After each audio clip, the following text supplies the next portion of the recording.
Hello everyone. So now we are continuing our chapter, our regulations.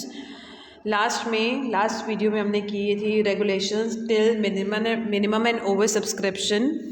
तो आज हम next regulation start करें, that is your monitoring agency regulation number 16. Now in this regulation, in this monitoring agency, what is monitoring agency? In case अगर एक issuer का issue size 100 crore rupees से ज़्यादा हो जाता है, अगर एक इशूअर की जो सिक्योरिटीज़ है, सब्सक्रिप्शन है, उसका जो अमाउंट है वो बढ़ जाता है, that is more than 100 crore rupees, तो उसको मॉनिटर करने के लिए एक मॉनिटरिंग एजेंसी को अपॉइंट करना पड़ता है. अब वो जो मॉनिटरिंग एजेंसी होती है वो एक पब्लिक फाइनेंशियल इंस्टीट्यूशन भी हो सकता है या फिर कोई भी शेड्यूल्ड कमर्शियल बैंक भी हो सकता है, जिसका नाम एक इशूअर ने at the time of offer document, अपने ऑफर डॉक्यूमेंट में उसने मेंशन किया हो.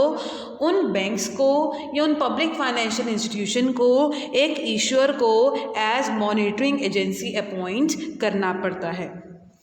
अब उस मॉनिटरिंग एजेंसी का क्या काम होता है कि वो हाफ ईयरली बेसिस पर, एक monitoring agency half yearly basis पर जब तक उसकी 95 सब्सक्रिप्शन नहीं आ जाती, हाफ ईयरली बेसिस पर वो एक रिपोर्ट सबमिट कराता है. वो रिपोर्ट किसको सबमिट कराई जाती है? एक इशूअर को सबमिट कराई जाती है. तो अगर एक इशूअर का जो साइज़ है, सब्सक्रिप्शन साइज़ है, वो 95% से 100 करोड़ रुपीस से ज़्यादा हो जाता है, तो उसके लिए उसको मॉनिटरिंग एजेंसी को अपॉइंट करना ज़रूरी है. और वो monitoring agency half yearly basis पर क्या करती है? एक रिपोर्ट सबमिट कराती है. किसको? इशूअर को. नेक्स्ट देखो, the board of directors and the management of the company shall provide their comments, कि जो मॉनिटरिंग एजेंसी ने जो रिपोर्ट प्रोवाइड करी है, जो रिपोर्ट सबमिट कराई है, उस पर board of directors and management उस सबमिटेड रिपोर्ट पर अपने क्या देते हैं? कमेंट्स देते हैं. The issuer shall within 45 days of the end of the each quarter. अब एक इशूअर क्या काम होता है कि हर 45 डेज़ के अंदर, विद इन 45 डेज़ के अंदर, जब एक क्वार्टर ख़त्म हो जाता है, उसको वो रिपोर्ट पब्लिक को शो करनी पड़ती है, पब्लिक को डिसेमिनेट करनी पड़ती है. और वो किस तरीके से पब्लिक को शो करता है? वो अपने ऑफिशियल वेबसाइट पर वो जो मॉनिटरिंग एजेंसी ने जो रिपोर्ट दिखाई है, सबमिट कराई है, उस रिपोर्ट को पब्लिक को शो किया जाता है थ्रू देयर ऑफिशियल वेबसाइट. उसी के साथ साथ उसी रिपोर्ट को डिफरेंट स्टॉक एक्सचेंजेस में सबमिट कराया जाता है. वो स्टॉक एक्सचेंजेस जहां पर उस इशूअर के इक्विटी शेयर्स क्या हैं? लिस्टेड हैं. उस स्टॉक एक्सचेंज में उस रिपोर्ट को क्या कराया जाता है? सबमिट कराया जाता है. तो that is your monitoring agency. Now in case of manner of calls, that is regulation number 17, कि अगर एक इशूअर अपनी जो उनकी सब्सक्रिप्शन अमाउंट है वो इकट्ठा अमाउंट पब्लिक से नहीं मंगा रहा है, बट वो जो उनकी सब्सक्रिप्शन अमाउंट है शेयर होल्डर से थ्रू कॉल्स मंगवा रहा है, तो जिस दिन उन्होंने शेयर्स को अलॉट किया है, उस अलॉटमेंट के विद इन 12 मंथ्स उनको वो कॉल सारी मंगवानी पड़ेगी. मीन्स टोटल अमाउंट उनको पब्लिक से मंगाना पड़ेगा, शेयर होल्डर से मंगवाना पड़ेगा. इन केस कि अगर एक एप्लीकेंट 12 मंथ्स के अंदर एक इन्वेस्टर अपनी टोटल अमाउंट को पे नहीं करता है, तो जो आउटस्टैंडिंग शेयर्स होती हैं, जो आउटस्टैंडिंग कॉल्स हैं उन आउटस्टैंडिंग कॉल्स को क्या कर दिया जाएगा? फॉरफिट कर दिया जाएगा, ख़त्म कर दिया जाएगा. थर्ड रेगुलेशन देखो, if the issuer has appointed a monitoring agency, कि अगर एक इशूअर ने मॉनिटरिंग एजेंसी को अपॉइंट किया हुआ है इन case of issue sizes exceeded 100 crore rupees, तो उस केस में जो आपकी 12 मंथ्स के अंदर मंगाने वाली जो रेगुलेशन है वो अप्लाई नहीं होगी. देखो, if issuer has appointed a monitoring agency, then the condition of calling outstanding subscription money within 12 months shall not apply. Next is your allotment, refund and payment of interest. अब इस case में क्या होता है, देखो, the issuer and the merchant banker shall ensure that specified securities are allotted and the application money, कि in case of oversubscription के case में अगर आपके पास एक्सेस अमाउंट पड़ा है एप्लीकेशन मनी का, तो आपको उस एप्लीकेशन मनी को विद इन 15 डेज आपने क्या करना है, रिफंड करना है with in 15 days. In case अगर एक इशूअर 15 डेज़ के अंदर अंदर उस एप्लीकेशन मनी को रिफ़ंड नहीं करता, तो उस केस में उसको एप्लीकेंट्स को क्या पे करना पड़ेगा, उस अमाउंट पर इंटरेस्ट पे करना पड़ेगा। और किस रेट पर, जो रेट उनके ऑफर डॉक्यूमेंट में लिखा है उस रेट पर उनको वो इंटरेस्ट पे करना पड़ेगा। नेक्स्ट आता है आपका restriction on further capital issue. एक इशूअर पर फर्दर कैपिटल इशू करने के लिए क्या क्या रिस्ट्रिक्शंस लगाई गई हैं। देखो, no issuer shall make any further issue of securities, कोई भी इशूअर फर्दर सिक्योरिटीज़ या public issue, right issue, bonus issues, shares को इशू नहीं कर सकता। किस टाइम पीरियड में, जिस टाइम पीरियड में उसने रजिस्ट्रार ऑफ कंपनीज़ के पास एक रेड हेरिंग प्रोस्पेक्टस इशू करने के लिए रजिस्टर किया हुआ है, उस टाइम पीरियड में वो फर्दर इशू नहीं कर सकता। रेड हेरिंग प्रोस्पेक्टस हम कब इशू करते हैं, रेड हेरिंग प्रोस्पेक्टस कौन सा होता है, अगर हम एक इशूअर अपनी सिक्योरिटीज़ को थ्रू बुक बिल्डिंग प्रोसेस कर रहा है जहाँ पर उसकी सिक्योरिटीज़ का प्राइस फिक्स नहीं होता, उन केसेस में एक इशूअर को रेड हेरिंग प्रोस्पेक्टस बनवाना पड़ता है। और जहाँ पर आपकी सिक्योरिटीज़ का प्राइस फिक्स होता है उस केस में आप क्या बनाते हो, प्रोस्पेक्टस बनाते हो। तो जिस टाइम पीरियड पर अगर एक इशूअर ने रेड हेरिंग प्रोस्पेक्टस सबमिट कराया हुआ है उस टाइम पीरियड पर वो फर्दर इशू नहीं कर सकता। और किस टाइम पीरियड पे नहीं कर सकता, during the period between the date of filing the draft of a document with the board and the listing of specified securities और refund of application money in case of other issues, कि उस time period पर एक issuer further capital issue नहीं कर सकता। Next regulation आपकी आती है additional requirement for issue of convertible डेब्ट इंस्ट्रूमेंट।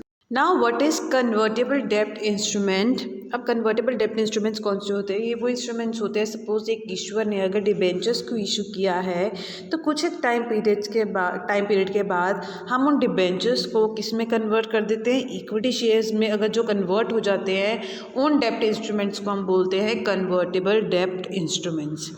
अब इस केस में क्या होता है, देखो, an issuer making a public issue और a right issue of convertible डेब्ट instrument shall comply with the, अगर एक इशूअर ने पब्लिक और राइट इशू के थ्रू अगर वो अपने इन्वेस्टर्स को कन्वर्टेबल डेब्ट इंस्ट्रूमेंट को इशू करता है तो उसको इन कंडीशंस को पूरा करना ज़रूरी है। First is your it has obtain credit rating from one और मोर क्रेडिट रेटिंग एजेंसीज, कि एक इशू को क्या करना पड़ेगा, अपने डेब्ट इंस्ट्रूमेंट्स की रेटिंग करानी पड़ेगी, सिर्फ एक रेटिंग एजेंसी से नहीं बल्कि वन और मोर क्रेडिट रेटिंग एजेंसी से उसको अपने डेब्ट इंस्ट्रूमेंट्स की क्या करानी पड़ेगी, रेटिंग करानी पड़ेगी। अब रेटिंग करा के एक इन्वेस्टर को क्या पता लगता है कि किस डेब्ट इंस्ट्रूमेंट पे कितना रिस्क इन्वॉल्व है। Second, it is appointed one और मोर डिबेंचर ट्रस्टीज, उसको किसको अपॉइंट करना पड़ेगा, डिबेंचर ट्रस्टीज को अपॉइंट करना पड़ेगा। उसी के साथ साथ उसको एक डिबेंचर रिडेम्पशन रिजर्व बनाना पड़ेगा। अगर वो क्या करना चाहता है, कन्वर्टेबल डेब्ट इंस्ट्रूमेंट्स को इशू करना चाहता है पब्लिक को, if the issuer proposes to create a charge और security on its asset in respect of secured convertible डेब्ट, तो वो कर सकता है।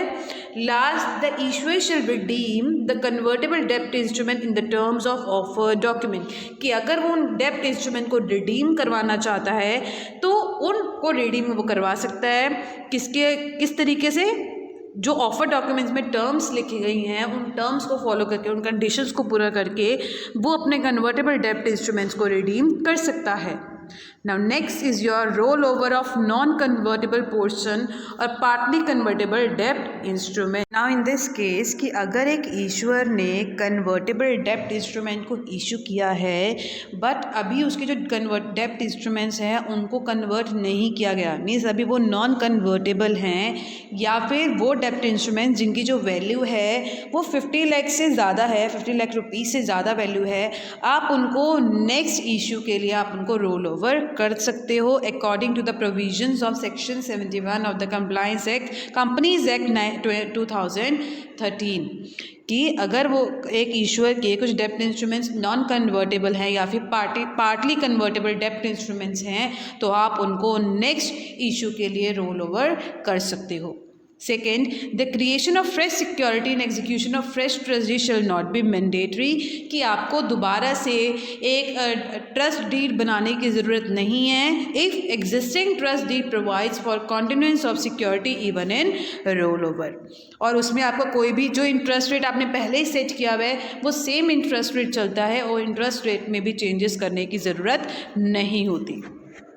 Now next is your conversion of optionally convertible debt instrument into equity share capital. Now in case of optionally convertible debt instruments into equity shares, ये ऐसे कुछ debt instruments एक इशूअर इशू करता है जिसमें इक्विटी इन्वेस्टर्स को एक option दिया जाता है, डिबेंचर होल्डर्स को एक ऑप्शन दिया जाता है कि वो अपने डेप्ट इंस्ट्रूमेंट्स को इक्विटी शेयर्स में कन्वर्ट करवा सकते हैं और नहीं भी करवा सकते। मीन्स उनके विल के अकॉर्डिंगली उनकी कंसेंट के बाद ही उनके डेप्ट इंस्ट्रूमेंट्स को इक्विटी शेयर कैपिटल में कन्वर्ट किया जाता है। देखो फर्स्ट पॉइंट है आपका an issuer shall not converts it's optionally convertible डेप्ट instrument into equity shares unless and until holders of such convertible डेप्ट instrument have send their positive consent कि जो आपके डिबेंचर होल्डर्स हैं उनकी पॉजिटिव कंसेंट के बाद ही उस इन्वेस्टर्स के डेप्ट इंस्ट्रूमेंट्स को इक्विटी शेयर कैपिटल में कन्वर्ट किया जाएगा, अदरवाइज नहीं किया जाएगा। सेकेंड पॉइंट आता है आपका the holders of such convertible डेप्ट instrument shall be given an option of non converting the convertible portion of equity shares कि अगर उनके डेप्ट इंस्ट्रूमेंट्स की जो वैल्यू है वो 50 लाख रुपीज़ से ज़्यादा है, कि उनकी जो वैल्यू है डेप्ट इंस्ट्रूमेंट की 50 लाख रुपीज़ से एक्सीड कर रही है, तो उनके एक ऑप्शन भी दिया जाता है कि आप अपने डेप्ट इंस्ट्रूमेंट्स को कन्वर्ट ना करवाओ, उनको ये ऑप्शन भी दिया जाता है। Next, if the holder of such convertible डेप्ट instrument given an option of conversion as an above one और more of such holders do not exercise the option कि वो अपने ऑप्शन को यूज़ ही नहीं कर रहे हैं, तो एक इशूअर के पास राइट होता है कि वो उस इंस्ट्रूमेंट के कुछ पार्ट को, that part of the instrument, वो 1 महीने के अंदर उसको क्या कर देता है, कन्वर्ट कर देता है। तो ये थे आपके कन्वर्जन ऑफ ऑप्शनली कन्वर्टेबल डेप्ट instrument into equity share capital regulation number 23। Next आता है आपका इश्यू ऑफ कन्वर्टेबल डेप्ट instrument for financing. Now in case of financing एक इशूअर किसी भी डिबेंचर होल्डर के जो आपके इंस्ट्रूमेंट्स होते हैं डेप्ट इंस्ट्रूमेंट्स को वो फाइनेंसिंग के पर्पस के लिए यूज़ नहीं कर सकता। No issuer shall use convertible डेप्ट instrument for financing replenishment of funds कि वो लोन के पर्पस के लिए या फिर उसको फंड्स चाहिए फाइनेंशियल इंस्टीट्यूशन से, तो वो इन डेप्ट इंस्ट्रूमेंट्स को एज अ सिक्योरिटी की तरह यूज़ नहीं कर सकता। बट वो इंस्ट्रूमेंट जो फुली कन्वर्टेबल डेप्ट इंस्ट्रूमेंट्स हैं और जो 18 मंथ्स के लिए हैं, फॉर लेस देन 18 मंथ्स, उनको वो फाइनेंसिंग पर्पस के लिए यूज़ कर सकता है। कौन से इंस्ट्रूमेंट? जो फुली कन्वर्टेबल डेप्ट इंस्ट्रूमेंट्स होते हैं जो सिर्फ 18 मंथ्स के लिए इशू किए जाते हैं, उनको वो फाइनेंसिंग पर्पस के लिए यूज़ कर सकते हैं। नेक्स्ट आता है आपका alteration of rights of holders of specified security. ना इन दिस केस अब एक इशूअर किसी भी इन्वेस्टर के, किसी भी शेयर होल्डर्स के इंटरेस्ट को ऑल्टर नहीं कर सकता जब तक उस होल्डर की रिटन कंसेंट ना मिल जाए। वो उसकी स्पेसिफाइड सिक्योरिटीज़ के रिगार्डिंग जो उसके राइट्स हैं, टर्म्स हैं, उनके अंदर वो ऑल्ट्रेशन नहीं कर सकता। देखो, no issuer shall alter the terms of specified securities which may adversely affect the interest of the holders except in written consent of holders कि जब तक उसको होल्डर से रिटन कंसेंट नहीं मिलता वो उस होल्डर्स की स्पेसिफाइड सिक्योरिटीज़ के रिगार्डिंग जो टर्म्स हैं उनके अंदर वो ऑल्ट्रेशन नहीं कर सकता, जिससे होल्डर्स के इंटरेस्ट के ऊपर क्या पड़े, अफेक्ट पड़े। नेक्स्ट रेगुलेशन आती है आपकी, अब हम पढ़ेंगे कि अगर एक इशूअर इनिशियल पब्लिक ऑफर करना चाहता है तो उसके लिए उसको कौन कौन सी कंडीशंस को पूरा करना है। Now what are the conditions for initial public offer. अब वो इश्यूअर जो इनिशियल पब्लिक ऑफर करना चाहता है उसको कौन कौन सी कंडीशंस को पूरा करना ज़रूरी है।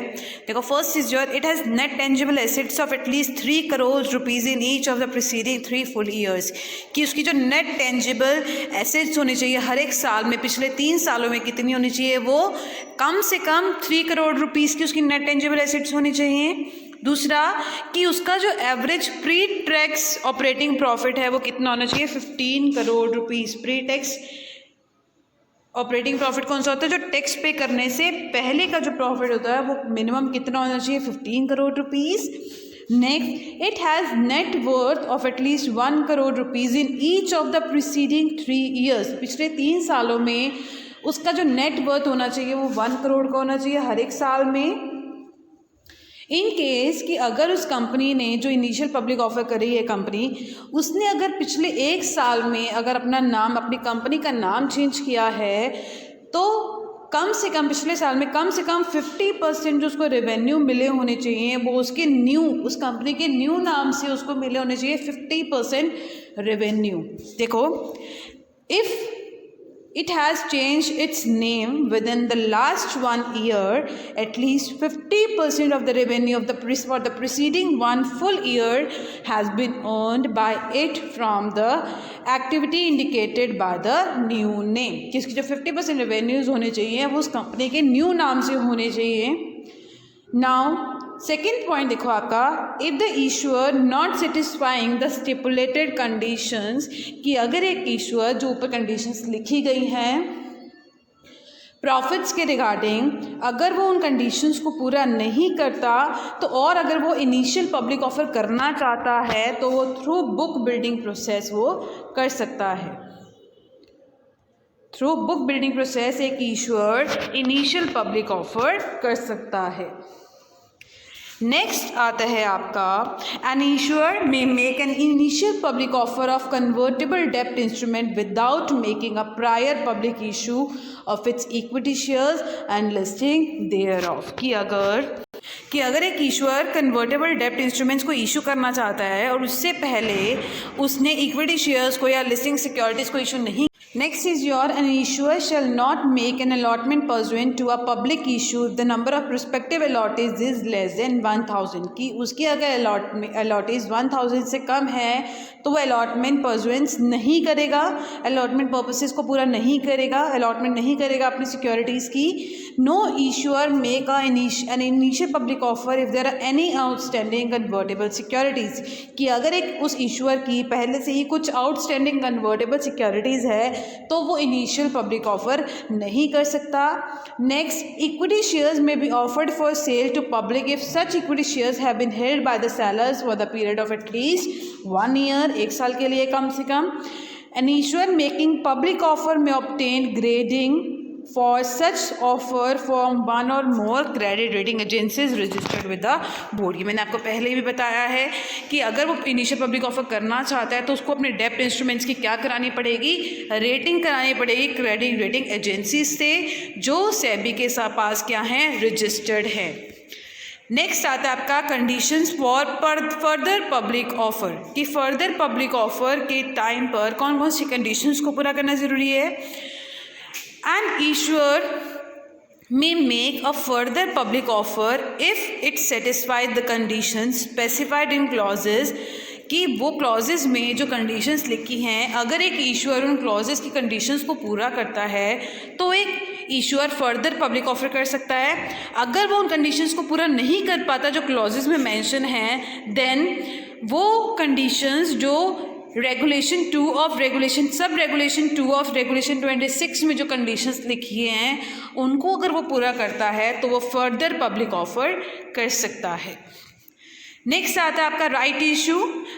राइट इशू में अब आपको पता है राइट इशू कौन करता है। सबसे पहले अगर एक इशूअर सिक्योरिटीज़ को इशू करता है, सबसे पहले उसके जो एग्जिस्टिंग शेयर होल्डर्स हैं उनको एक राइट दिया जाता है, उनको एक ऑफर दिया जाता है शेयर्स को परचेज करने का, that is your right issue. तो उसके लिए उसको उन शेयर होल्डर्स को रिकॉर्ड डेट बतानी ज़रूरी है। देखो, a listed issuer making right issue shall announce a record date, कि वो इशूअर जो सिक्योरिटीज़ को इशू करना चाहता है उसको एक रिकॉर्ड डेट को अनाउंस करना पड़ेगा अपने शेयर होल्डर्स को, ताकि शेयर होल्डर्स ये डिसीजन ले सके कि उनको उस कंपनी के, जिस कंपनी के ऑलरेडी उसने शेयर्स खरीदे हुए हैं, वो और ज़्यादा उनके शेयर्स को ख़रीदना चाहते हैं या नहीं चाहते। देखो, a listed issuer making right issue shall announce a record date for the purpose of determining the share holders eligible to apply for specified securities in the proposed right issue. अब क्या क्या रिस्ट्रिक्शंस लगाई जाती हैं right issue पे? No issuer shall make a right issue of equity shares unless it has made reservation of equity shares of the same class in favour of the holders of outstanding convertible डेब्ट instrument, कि एक issuer जो right issue करना चाहता है वो एक portion reserve करके रखेगा अपने पास, किसके फेवर में? उन होल्डर्स के फेवर में जिनके पास अभी क्या है, कन्वर्टेबल डेब्ट इंस्ट्रूमेंट्स हैं, उनके फेवर में कुछ एक सिक्योरिटीज़ को वो क्या करेगा, रिजर्व, एक इक्विटी शेयर्स का कुछ एक पार्ट अपने पास रिजर्व करके रखेगा, ताकि वो जो कन्वर्टेबल डेब्ट इंस्ट्रूमेंट वाले जो होल्डर्स हैं, अगर इन केस वो चाहें अपने डेब्ट इंस्ट्रूमेंट्स को कन्वर्ट करवाना तो वो कन्वर्ट करवा सके। नेक्स्ट आते हैं आपका प्रेफरेंशियल इश्यूज़ के रिगार्डिंग क्या क्या कंडीशंस होती हैं। नाउ, कि अगर कोई इशूअर प्रेफरेंशियल इश्यूज़ करना चाहता है तो उसको क्या क्या कंडीशंस को पूरा करना है, कि उसके जितने भी इक्विटी शेयर होल्डर्स हैं उनके थ्रू एक स्पेशल रेजोल्यूशन पास करवाना पड़ेगा उस इशूअर को, और जितनी भी उसकी इक्विटी शेयर्स हैं वो सारे क्या होने चाहिए, डीमटेरियलाइज्ड फॉर्म में होने चाहिए, और कुछ एक कंडीशंस उसके लिस्टिंग एग्रीमेंट में लिखी होती है, उन कंडीशंस को उसने पूरा करना है, या फिर जो उसके प्रपोज्ड अलॉटीज है, मीन्स जिसको उसने प्रेफरेंशियल इश्यूज़ करने हैं शेयर्स को, उनका वो क्या लेगा, परमानेंट अकाउंट नंबर उससे लिया जाएगा प्रपोज्ड अलॉटीज से। The issuer shall not make preferential issues of specified securities to any person who has sold any equity shares of an issuer during the last 6 months, कि 6 months में अगर उसका कोई equity share holder है, उसने अपने shares को क्या कर दिया, आगे फर्दर सेल कर दिया है, सोल्ड कर दिया है, उन इक्विटी शेयर होल्डर्स को प्रेफरेंशियल इश्यूज़ नहीं किया जाएगा। नेक्स्ट आता है कि अगर कोई प्रमोटर है या प्रमोटर ग्रुप का कोई पर्सन है जिसको वारंट सब्सक्राइब किए गए थे, बट उस प्रमोटर ग्रुप के पर्सन ने या प्रमोटर ने उन वारंट्स को यूज़ नहीं किया। वारंट्स क्या होता है, एक लीगल डॉक्यूमेंट होता है जिसके बेसिस पर हम सिक्योरिटीज़ को परचेज और सेल करते हैं, बट उस प्रमोटर ग्रुप ने उस वारंट्स का यूज़ नहीं किया, तो उस प्रमोटर ग्रुप को भी ये प्रेफरेंशियल इश्यूज़ नहीं किए जाएंगे। नेक्स्ट आपकी कंडीशंस आती हैं बोनस इशू के लिए, कि वो कौन कौन सी इशूज़ हैं, कौन कौन सी कंडीशंस में वो बोनस इशू कर सकते हैं। फर्स्ट हम पढ़ेंगे what are the conditions for bonus issue, regulation number 92। A listed issuer जिसकी सिक्योरिटी स्टॉक एक्सचेंज में लिस्टेड है, अगर उसकी आर्टिकल ऑफ एसोसिएशन में लिखा हुआ है कि वो बोनस शेयर्स इशू कर सकते हैं, तो वो ऑथराइज्ड हैं कि वो बोनस शेयर्स इशू करने में। It is authorised by its article of association for issue of bonus shares. Next condition आती है, it has not defaulted in payment of interest और principal in respect of fix deposit और डेब्ट securities issued by it, कि अगर issuer ने डेब्ट securities को इशू किया है या उसके फिक्स डिपॉजिट्स हैं, अगर एक इशूअर ने पेमेंट ऑफ इंटरेस्ट में कोई भी डिफ़ॉल्ट नहीं किया है तो उस केस में वो बोनस शेयर्स इशू कर सकता है। नेक्स्ट आते हैं आपकी condition, it has sufficient reason to believe that it is not defaulted in respect of the payment of statutory dues of the employees, कि एम्प्लॉयज़ को अगर हमने कोई भी पेमेंट करनी है तो एक इशूअर ने उनकी प्रॉपर पेमेंट कर दी नहीं होनी चाहिए, कोई डिफ़ॉल्ट नहीं किया होना चाहिए। और अगर इस इशूअर के कुछ पार्टली पेड अप शेयर्स हैं, उन पार्टली पेड अप शेयर्स को क्या बना दिया जाए, फुली पेड अप शेयर्स बना दिया जाए, तभी वो क्या करेंगे, बोनस इशू शेयर्स इशू करेंगे। नेक्स्ट आता है आपका what are the restrictions on bonus issue पर क्या क्या रिस्ट्रिक्शंस लगाई गई हैं? No issuer shall make a bonus issue of equity shares unless it is made reservation of equity shares of the same class in favours of holders of outstanding compulsory convertible डेब्ट instruments. की अगर एक issuer के पास convertible डेब्ट instrument है तो वो उसको क्या करना पड़ेगा, एक रिजर्वेशन मीन्स कुछ एक equity shares, bonus equity shares को अपने पास रिजर्व की तरह रखना पड़ेगा, सो दैट कि जो होल्डर्स हैं इन केस अगर वो अपने कन्वर्टेबल डेब्ट इंस्ट्रूमेंट्स को कन्वर्ट करवाना चाहते हैं तो वो कन्वर्ट करवा सकते हैं इनटू इक्विटी शेयर्स। रिस्ट्रिक्शन आती है आपकी, दैट इज़ कि वो होल्डर्स जो आपके डेब्ट कन्वर्टेबल डेब्ट इंस्ट्रूमेंट्स के जो होल्डर्स हैं उनको उस टाइम पर bonus shares equity shares issue किए जाएंगे जिस टाइम पर वो अपने डेब्ट इंस्ट्रूमेंट्स को क्या करवा रहे हैं, कन्वर्ट करवा रहे हैं with the same terms in the same proportion, उनको वो इक्विटी बोनस शेयर्स उनको इशू किए जाएंगे। नेक्स्ट जो आपका पॉइंट आता है that is bonus shares only against reserve. कि जो इशूअर है वो बोनस शेयर्स जो उसने फ्री रिजर्व्स बनाए हुए हैं फ्री रिजर्व्स जो उसने बनाए हैं, जो उसने प्रॉफिट अर्न किया है, जेन्युइन जो उसने प्रॉफिट अर्न किया है उसमें से जो उसने फ्री रिजर्व जनरल रिजर्व्स बनाए गए हैं उसमें से ही वो क्या करेगा, बोनस शेयर्स इशू करेगा। The bonus shares issue shall be made out of free reserve built out of genuine profits, या फिर जिसको प्रीमियम कलेक्ट हुए सिक्योरिटी से या जिससे प्रॉफिट अर्न किया है उससे जो उससे जनरल और फ्री रिजर्व्स बनाए हैं उसी से ही वो अपने इक्विटी शेयर होल्डर्स को क्या इशू करेगा, बोनस शेयर्स इशू करेगा। वो कभी भी एक इशूअर डिविडेंड के अगेंस्ट कि उनको डिविडेंड ना पे करना पड़े, डिविडेंड के अगेंस्ट वो बोनस शेयर्स इशू नहीं करेगा। The bonus share shall not be issued in lieu of dividend, कि डिविडेंड के अगेंस्ट वो उनको बोनस शेयर्स इशू नहीं करेगा, बल्कि वो जो इशू करेगा वो अपने जेन्युइन प्रॉफिट्स में से अपने इक्विटी शेयर होल्डर्स को बोनस शेयर्स इशू करेगा। तो ये थे आपके रेगुलेशन, सेबी रेगुलेशन 2009।